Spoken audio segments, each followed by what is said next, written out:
So hello guys, welcome back to my channel agro studies में आप लोग का बहुत बहुत हार्दिक स्वागत है। जो आज की हम जो इस वीडियो में बात कर रहे हैं, लेक्चर हमारा जो चल रहा है 6 लेक्चर चल रहा है बायोकेमिस्ट्री का। ठीक है, तो वीडियो को बिना देरी के स्टार्ट करते हैं। ठीक है, तो अभी मैं पीडीएफ आप लोग को देना चाहता हूँ कि पीडीएफ आप लोग कैसे डाउनलोड कर पाएंगे। ठीक है, मैं आप लोग को टेलीग्राम चैनल दे रहा हूँ, एग्रो स्टडी के नाम से है। ठीक है, लिंक डिस्क्रिप्शन बॉक्स में है, वहाँ पर आप जाएंगे।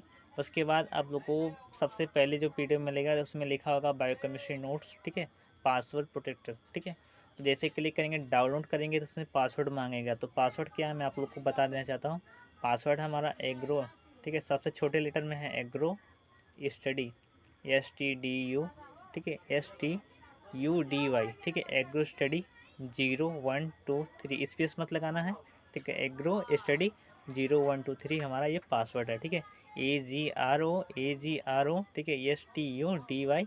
ठीक है, स्टडी हमारा स्टडी हो गया। इसके बाद हमारा 0123 है हमारा। ठीक है, तो ये हमारा पासवर्ड हो जाता है। चलिए इसके बाद धन्यवाद। ठीक है, इसके बाद आगे बढ़ते हैं। तो प्रोटीन क्या होता है इसके बारे में बात कर लेते हैं। तो जो रासायनिक रूप से जो प्रोटीन्स होते हैं, अधिक अणुभार वाले जटिल नाइट्रोजन और कार्बनिक पदार्थ हैं जो प्रकाश सक्रिय होते हैं। प्रोटीन्स पूर्ण रूप से अथवा अधिकांशतः एमिनो अम्ल से बने होते हैं। क्या बने होते हैं? एमिनो अम्ल से बने होते हैं। मैंने आपको पहले पिछली वीडियो में बताया था कि कई सारे एमिनो अम्ल जो होते हैं पेप्टाइड बॉन्ड द्वारा मिलकर क्या बनाते हैं? प्रोटीन्स का निर्माण करते हैं। इनके अणु में एमिनो एसिड आपस में मिलकर क्या करते हैं? पेप्टाइड बॉन्ड द्वारा जुड़ी रहती हैं। ठीक है, तो यही प्रकार हम इसके बाद देखते प्रोटीन जटिल नाइट्रोजन कार्बनिक युक्त पदार्थ है जो सभी जंतु वनस्पतियों की कोशिकाओं के जीवद्रव में पाए जाते हैं। कहाँ पाए जाते हैं? जीवद्रव के में पाए जाते हैं। वेरी इंपोर्टेंट से ध्यान दीजिएगा, ये सभी जीव एवं जंतुओं में, ठीक है, वनस्पतियों में जीवद्रव में पाए जाते हैं। ठीक है, इम्पोर्टेंस ऑफ प्रोटीन्स, तो प्रोटीन्स का महत्व देख लेते हैं। तो जीवन के प्रत्येक क्षेत्र में प्रोटीन्स का महत्वपूर्ण स्थान है। प्रोटीन्स न केवल जंतुओं की संरचनात्मक इकाई है बल्कि ये मूल अणु है। क्या है? एक मूल अणु है। ठीक है, इम्पोर्टेंस मॉलिकुलर है। इसके बाद जिस पर जंतु उपापचय आधारित है। इसके बाद देख लेते हैं इसमें जो पहला हमारा इम्पोर्टेंस आता है फिजियोलॉजिकल एंड बायोलॉजिकल इम्पोर्टेंस। ठीक है, तो इसमें देख लेते हैं। तो पहला हमारा आता है हार्मोन्स एंजाइम्स का संरचनात्मक इकाई के रूप में प्रोटेक्ट का कार्य करता है, अत्यंत महत्वपूर्ण है। ठीक है, इसके बाद देखिए एंजाइम्स एवं हार्मोन्स उपापचय प्रक्रिया को नियंत्रित भी करते हैं। इसके बाद देखा जाए तो कुछ रक्त प्रोटीन जैसे एंटीबायोटिक्स के रूप में क्रियाशील होते हैं जो बीमारियों के प्रतिरोधी का कार्य करते हैं या फिर अवरोधक गुण का प्रदान करती हैं। इसमें देखा है। इसके बाद हमारा न्यूक्लियर प्रोटीन जो हमारे होते हैं जीन का मुख्य गठन होता है जो सेल डिवीजन में पैतृक गुणों को एक संतान से दूसरे संतान में हस्तांतरित करता है। इसके बाद हमारा आता है नेक्स्ट आता है जो एक मिनट, हाँ, इसके बाद हमारा नेक्स्ट जो आता है न्यूक्लियर प्रोटीन, सॉरी, इसके बाद नेक्स्ट आता है बॉडी में प्रोटीन्स के जल गठन को अल्फा एमिनो एसिड का विसर्ग प्राप्त होता है। इनमें से कुछ एमिनो एसिड सामान्य वृद्धि के लिए आवश्यक होते हैं। पाँचवा हमारा आता है खाद्य पदार्थों की ऑक्सीजन के लिए आवश्यक कार्बन डाइऑक्साइड, सॉरी, ऑक्सीजन है, को कोशिकाओं तक पहुंचाने में रक्त हीमोग्लोबिन जो प्रोटीन होता है वो महत्वपूर्ण कार्य करता है। आधुनिक उद्योग में से एंजाइम्स जो प्रोटीन्स है आधार होते हैं, जैसे औषधि में, अल्कोहल, शराब इत्यादि में। ठीक है, इसके बाद शरीर में प्रोटीन की आवश्यकता नई ऊतकों के निर्माण में, पुरानी ऊतकों की मरम्मत तथा टूटी फूटी कोशिकाओं के निर्माण में होती है। यानी कि जो शरीर में आपका प्रोटीन का जो आवश्यक पड़ता है, ठीक है, तो वो हमारा नई ऊतकों के निर्माण में पड़ता है। ठीक है, और सेल डिवीजन में कार्य करता है। इसके बाद टूटी फूटी कोशिकाओं के निर्माण में होता है। इंडस्ट्रियल इम्पोर्टेंस में देखा जाए तो जैसे जिलेटिन प्रोटीन का उपयोग हमारे कैप्सूल, फोटोग्राफ, प्लेट, ठीक है, कृत्रिम ऊन तथा फिल्में बनाने में करते हैं। ठीक है, ठीक है, जिलेटिन प्रोटीन इंडस्ट्रियल इम्पोर्टेंस हमारा। सोयाबीन प्रोटीन्स का प्रयोग हम प्लास्टिक के कृत्रिम धागा धागा एवं हम क्या करते हैं पेस्ट में किया जाता है। इसके बाद देखा जाए तो दूध से प्राप्त हमारे जो केसिन प्रोटीन्स का जो प्रयोग होता है कागज़ की साइजिंग, प्लास्टिक बाल्टी तथा सरीज बनाने में किया जाता है। इसके बाद देखा जाए चौथे नंबर पर अनाजों से प्राप्त जीन प्रोटीन द्वारा कृत्रिम धागे बनाए जाते हैं। पाँचवा आता है ऊन, यानी प्राकृतिक जो नेचुरल जो ऊन होता है, ठीक है, तथा मिल्क प्रोटीन्स होते हैं। इसके बाद देखा जाए तो हमारे जो इन मेडिसिन में, यानी तीसरा जो इम्पोर्टेंस है हमारे मेडिसिन का इम्पोर्टेंस है।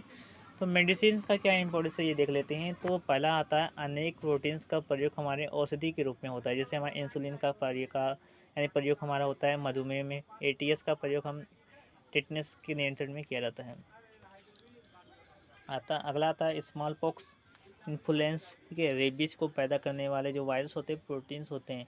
इस प्रकार यदि प्रोटीन्स को विकृत करके इनके अंतर्गत समावेशित किया जाए तो ये मूल विषाणु द्वारा उत्पन्न रोग को मुक्ति दिलाते हैं या फिर ख़त्म कर देते हैं।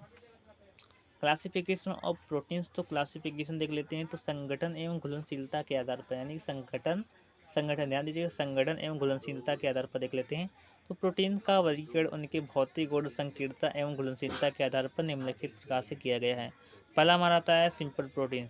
तो वे प्रोटीन जो जल अपघटन के पश्चात हमारे केवल अल्फा इम्यूनो एसिड का मिश्रण देते हैं, अल्फा इम्यूनो एसिड का मिश्रण देते हैं, ध्यान दीजिएगा, सिंपल प्रोटीन्स कहलाते हैं। प्रोटीन्स के इस वर्ग में हमारे विभिन्न प्रकार के प्रतिकारक में घुलनशीलता एवं अपक्षेपण के आधार पर कई वर्गों में विभाजित किया गया। जैसे हमारा पहला आता है एल्बुमिन, दूसरा आता है ग्लोबिन, ठीक है, तीसरा हमारा आता है ग्लूटेन्स, चौथा हमारा आता है प्रोलिमिन्स, पांचवा हमारा आता है एल्बुमिनर्ड्स, छठवा आता है हिस्टोन्स, सातवां आता है प्रोटीमिन्स। मैं आप लोगों को जल्दी बता रहा हूँ क्योंकि मेरी डाटा मेरी चार्जिंग नहीं है, ठीक है, क्योंकि वीडियो स्विच ऑफ हो जाएगा, तो इसी के लिए मैं आपको पीडीएफ प्रोवाइड कर दे रहा हूँ। आप लोगों को पासवर्ड भी बता दिया हूँ, ठीक है, तो आप लोग पासवर्ड से देख लीजिएगा अच्छे से। दूसरा हमारा आता है कंजुगेटेड प्रोटीन, इसके बाद हमारा आता है डिवाइडेड प्रोटीन। तो कंजुगेटेड प्रोटीन जो हमारा होता है, ये प्रोटीन जल अवघटित होकर हमारे अल्फा अमीनो एसिड, ठीक है, के मिश्रण के साथ साथ के अतिरिक्त यानी अल्फा अमीनो एसिड के अतिरिक्त हमारे नॉन प्रोटीन्स, ठीक है, नॉन प्रोटीन्स वाले पदार्थ भी प्रदान करते हैं। नॉन प्रोटीन्स मेटल्स को हम क्या कहते हैं, पेस्टिसाइड समूह कहा जाता है, ठीक है। ये हमारे नॉन प्रोटीन्स मेटल भाग, ठीक है, न्यूक्लियर, कार्बोहाइड्रेट्स, फास्फोलिपिड्स, लिपिड्स आदि हो सकते हैं। इन्हीं के आधार पर इस समूह को प्रोटीन्स का नाम रखा गया। इसका निम्नलिखित वर्गीकरण जैसे हमारे न्यूक्लियर प्रोटीन्स, फास्फोप्रोटीन्स, ठीक है, क्रोमोप्रोटीन्स, ग्लाइकोप्रोटीन्स, लिपोप्रोटीन्स, मेटेलिक प्रोटीन्स, ठीक है। तीसरा हमारा था डिवाइडेड प्रोटीन्स। तो इसमें देख लेते हैं क्या है हमारा। तो डिवाइडेड प्रोटीन्स की मैं बात करूँ यदि, तो सरल प्रोटीन एवं संयुग्मित प्रोटीन्स, ठीक है, कि जल उष्मा एंजाइम्स अथवा रासायनिक प्रतिकारकों द्वारा हमारा क्या होता है, आंशिक रूप से हमारे जल अपघटन तथा विघटन क्रिया के पश्चात जो पदार्थ प्राप्त होता है उसे डिवाइडेड या फिर डिराइव्ड यानी कि व्युत्पन्न प्रोटीन्स कहते हैं फिर, ठीक है। तो जो व्युत्पन्न प्रोटीन्स हमारे होते हैं आकार मूल प्रोटीन्स के समान अथवा छोटा होता है। इनको पुनः दो उप समूहों में विभाजित किया गया। इससे पहले हमारा प्राइमरी डिवाइडेड प्रोटीन्स, दूसरा हमारा आता है सेकेंडरी डिवाइडेड प्रोटीन्स आता है। तो पहला हमारा जो होता है जल और लवणों के तनु में अविलेय परंतु अम्ल एवं क्षार घुलनशील होती है। मूल प्रोटीन के आंशिक परिवर्तन के परिणाम स्वरूप हमारे जो प्राइमरी डिवाइडेड प्रोटीन्स बनती है, इनमें निम्न प्रोटीन्स आती है, जैसे हमारे प्रोटीन्स आता है, मेटा प्रोटीन्स आता है, कॉन्जुगेटेड प्रोटीन्स आता है। सेकेंडरी डिवाइडेड प्रोटीन्स, तो प्रोटीन्स के अधिक सीमा तक जल अपघटित होने के परिणाम स्वरूप ठीक है, जल विलेय होती हैं तथा इनका अस्कंदन नहीं होता, यानी कि जो सेकेंडरी डिवाइडेड जो प्रोटीन्स होते हैं इनका अस्कंदन नहीं होता है, ठीक है, और जो प्राथमिक थे उनका अस्कंदन हो जाता है।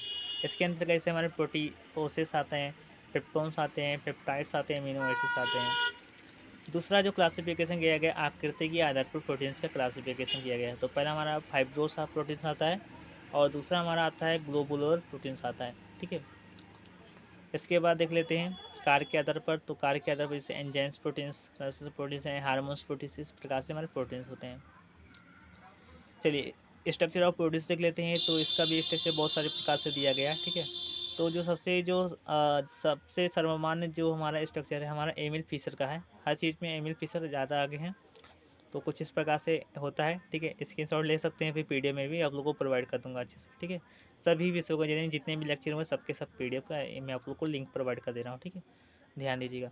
तो प्राइमरी स्ट्रक्चर में कुछ इस प्रकार से बने होते हैं, ठीक है। इसके बाद चलिए आगे बढ़ते हैं। तो इसके बाद बस इतना ही, आज की इस वीडियो में बस इतना ही। जय हिंद, जय भारत, धन्यवाद।